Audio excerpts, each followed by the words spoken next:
We're here in the Grand Emporium in San Pedro once again. I'm Chuck Klaus, and we're going to have another grand opening of sorts.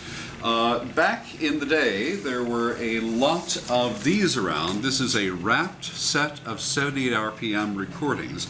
This one is Stravinsky conducting his own scenes de ballet, a Columbia recording. It's never been opened, so we'll see exactly how these things were put together. I think basically they took the set and put it on a big sheet of brown paper, folded the edges, taped over this area here, and then applied and glued a label telling them what was the contents. But this is something I believe that was shipped to Wisconsin, a little music store there that I picked up a long time ago. So let's take a look, and we'll get into this and see what a brand new recording looks like. First of all, there's just a sheet of paper. There's the nice new cover, which was designed by Steinweiss, by the way, really gifted designer of record covers for Columbia mainly. And let's take a look at how exactly it was packaged.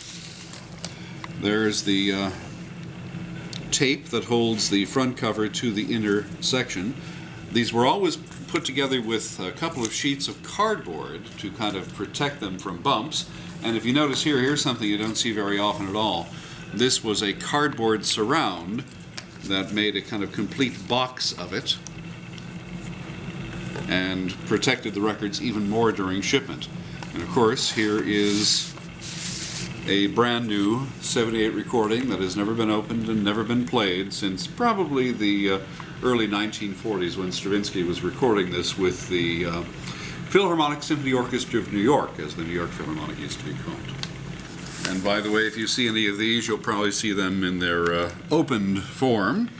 A lot of interesting Steinweiss decorations on the Beethoven Ninth, the Gaieté Parisienne. As a matter of fact, he did most of the Columbia recording covers of those days, and they're very striking, very interesting stylizations, and he's the subject of a new book that was just put out honoring his work in the record field. But this is now the last unopened 78 that I had, and now it's finally opened.